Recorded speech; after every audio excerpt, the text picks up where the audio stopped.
ጤና ይስጥልን ተመልካቾቻችን ከኢሳት ነፃ የህዝብ ሚዲያ ኢሳት ዲጂታል ተጀምሯል። ከዘገባዎቹ ጋር ገነዘው ነኝ አብራችሁን ቆዩ።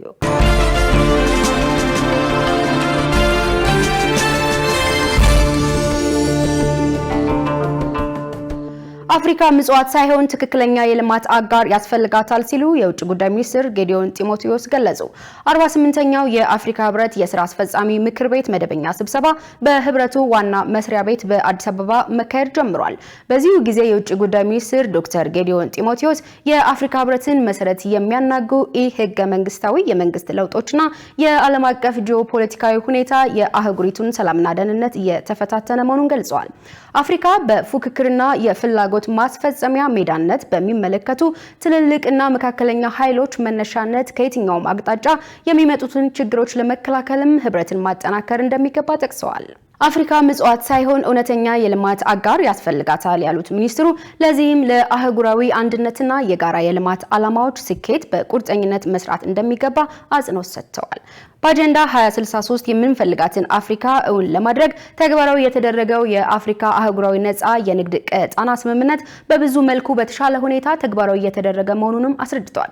የአፍሪካ ህብረት የውጭ ጉዳይ ሚኒስትሮች የሥራ አስፈጻሚ ምክር ቤት የካቲት 7 እና 8 ቀን 2018 ዓ.ም ለሚካሄደው 39ኛው የአፍሪካ ህብረት የመሪዎች ጉባኤ የሚቀርቡትን አጀንዳዎች እንደሚያጸድቅ ይጠበቃል ተብሏል። ዘገባው የኢዜአ ነው። ሙስናን ለመከላከል የመሶብ አንድ ማዕከል አገልግሎት አጋዥ እንደሆነ ተገለጸ። የህዝብ ተወካዮች ምክር ቤት ምክትል አፈ ጉባኤ ሎሚ በዶ እንዳሉት ከአገልግሎት አሰጣጥ ጋር በተያያዘ የሚከሰቱትን ችግሮች ለመቅረፍና ሙስናን የሚጠየፍ ትውልድ ለመፍጠር በየደረጃው ያሉ አካላት ኃላፊነታችን ነው ብለዋል። መንግስት ለሀገራዊ ትልልቅና ገበታ ለሀገር ለመሳሰሉ ፕሮጀክቶች በሰጠው ትኩረት በተያዘላቸው በጀትና የጊዜ ገደብ ማጠናቀቁ አንዱ ማሳያ መሆኑን ገልጸዋል። በአገልግሎት ዘርፍ እየተከሰቱ ያሉ የሙስና ተግባራትና ብልሹ አሰራሮችን ለመከላከል በጥናትና በምርምር በመታገዝ ህብረተሰቡ ተገቢውን ፍትህና አገልግሎት እንዲያገኝ ማድረግ እንደሚገባ ተናግረዋል። በሌላ በኩል ሙስናን በመከላከል የሀገርን ኢኮኖሚ ለማሳደግ በየደረጃው ያሉ አመራሮች ኃላፊነታቸውን በአግባቡ እንዲወጡ ምክር ቤቶች የክትትልና ቁጥጥር ስራቸውን ማጠናከር እንደሚጠበቅባቸው የፌዴሬሽን ምክር ቤት ምክትል አፈ ጉባኤ ዘሃራ ኡመድ አስገንዝበዋል። በተጨማሪም የፌዴራል ስነ ምግባርና ጸረ ሙስና ኮሚሽን ኮሚሽነር ዶክተር ሳሙኤል ኡርቃቶ አስፈጻሚው አካል የተመደበለትን በጀት ለታለመለት ዓላማ ማዋሉን ምክር ቤቶች በክትትልና ቁጥጥር ስራቸው በማረጋገጥ ለጸረ ሙስና ትግል የበኩላቸውን ድርሻ መወጣት እንዳለባቸው ገልጸዋል። የአዲስ አበባ ሴቶች ህጻናትና ማህበራዊ ጉዳይ ቢሮ ለ101 የሱዳን ስደተኞች ድጋፍ አደረገ።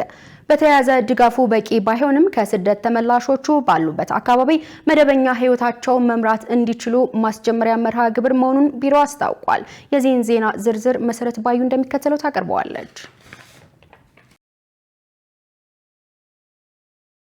የአዲስ አበባ ከተማ አስተዳደር ሴቶች ህጻናትና ማህበራዊ ጉዳይ ቢሮ በዛሬው ዕለት ከሱዳን ወደ ሀገራቸው ለተመለሱ ዜጎች የማቋቋሚያ ድጋፍ አድርጓል። የቢሮው ኃላፊ ቆንጅት ደበላ በወቅቱ እንደገለጹት ድጋፉ የተደረገው በሱዳን ባለው ጦርነትና በተለያዩ ምክንያቶች ተፈናቅለው ወደ ሀገራቸው ለተመለሱ ዜጎች ሲሆን ገንዘቡም ከአዲስ አበባ ከተማ ማህበራዊ ትረስት ፈንድ የተገኘ ነው ብለዋል። በዚህም ለእያንዳንዱ ተመላሽ 25000 ብር የሚገመት ድጋፍ የተደረገ ሲሆን ድጋፉም እንደየምርጫቸው የእንጀራ ምጣድ፣ የዳቦ መጋገሪያ፣ የቺፕስ መስሪያ፣ የቅመማ ቅመም መፍጫና ሌሎች ግብዓቶች ያካተተ የመገልገያ መሳሪያ አቅርቦት ነው። እነዚህን ወደ 101 የሚጠጉ የሱዳን ስደት ተመላሾችን ለማቋቋም የቅድመ መስራት ያለብን ስራዎች ስንሰራ ቆይተናል። ፍላጎታቸው መነሻ በማድረግ የሚሰሩበት ተቋቁሞ ቢሰሩ ያዋጣናል ያሉትን እንዲመርጡ እድል የፈጠርንበት ሁኔታ አለ ማለት ነው። አብዛኞቹ ደግሞ ምን ላይ ይሰራሉ የሚለውንም አሰስመንት ባለሙያዎቻችን ወርደው በያሉበት የዳሰሳ ያካሄዱበትም ሁኔታ አለ ማለት ነው።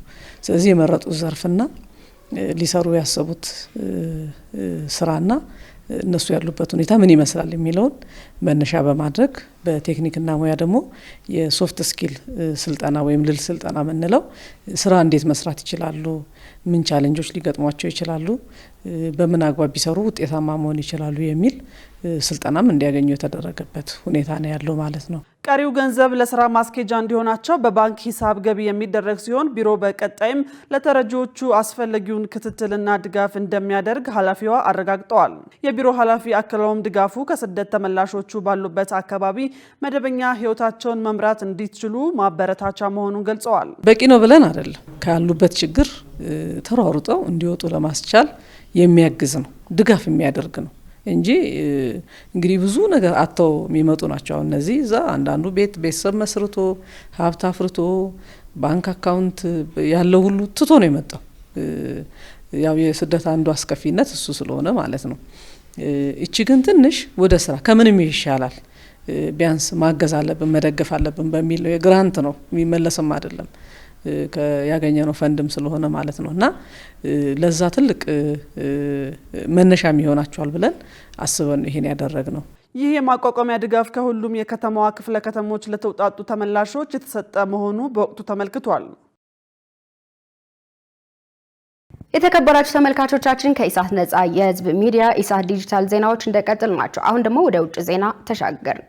ግብጽ ከአፍሪካ ህብረት ስብሰባ ጎን ለጎን በሱዳን ጉዳይ ላይ ለመነጋገር ማቀዷ ተገለጸ። በሌላ በኩል ሱዳን ወደ ኢጋድ አባልነቷ መመለሷ ተነግሯል። ሸሪፍ ኢማም ተጨማሪ ያለው ከ39ኛው የአፍሪካ ህብረት ስብሰባ ጎን ለጎን ፌብሩዋሪ 14 እና 15 ቀን ግብጽ በዙር የሚደርሰውን የአፍሪካ ህብረት የሰላምና የደህንነት ካውንስል ፕሬዝዳንትነቷን በመጠቀም በሱዳንና በሶማሊያ ስላለ ሁኔታ ለመነጋገር አቅዳለች። በዚሁም ካርቱምን መልሶ ወደ አፍሪካ ህብረት ለመቀላቀል ታቅዷል። በሱዳን በኦክቶበር 25 ቀን የተካሄደው መፈንቅለ መንግስት ተከትሎ የአፍሪካ ህብረት ሀገሪቱን ከ2021 ጀምሮ ከአባልነት አግዷታል። ከአፍሪካ ህብረት ኮሚሽን የተገኙ የበርካታ መረጃ ምንጮች እንዳስታወቁት የሱዳን ወደ ህብረቱ የመመለስ ጉዳይ በስብሰባው ላይ ከሚቀርቡ አጀንዳዎች መካከል ነው። በዚህ ሁሉ መሃል ግብጽ ከሱዳን ጎን እንደምትቆም ይጠበቃል። ምክንያቱ ደግሞ በሱዳን ባለው የእርስ በርስ ጦርነት ግብጽ በጄኔራል አብዱል ፈታህ አልቡርሃን የሚመራውን የሱዳን ጦር ትደግፋለች።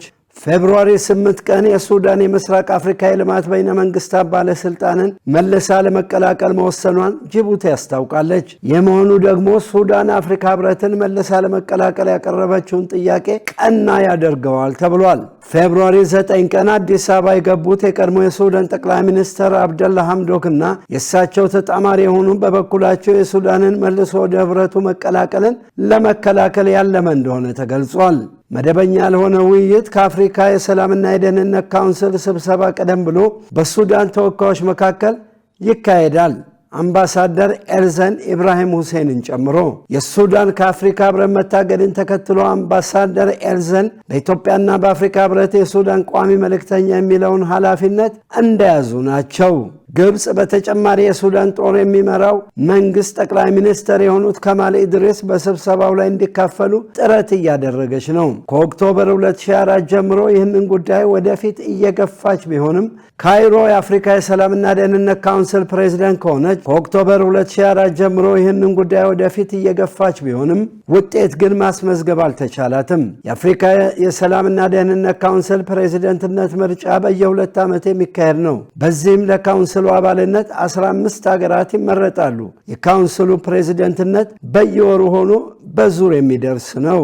የምስራቅ አፍሪካ በይነ መንግስታት የልማት ድርጅት ሁለት እንዳስታውቀው ሱዳን ክፍለ አህጉራዊ የሆነውን ድርጅት መልሳ ተቀላቅላለች። ሱዳን ከኢጋድ አባልነቷ የተቆራረጠችው በ2004 ነው። የጅቡቲ የውጭ ጉዳይ ሚኒስትር እንዳለው የሱዳን ወደ ኢጋድ መመለስ የተረጋገጠው የሱዳን የውጭ ጉዳይ ሚኒስትር ለኢጋድ ስራ አስፈጻሚ በላከው ይፋዊ ደብዳቤ ነው ብሏል። በጉዳዩ ላይ የሱዳን መንግስት እስካሁን ድረስ ያለው ነገር የለም።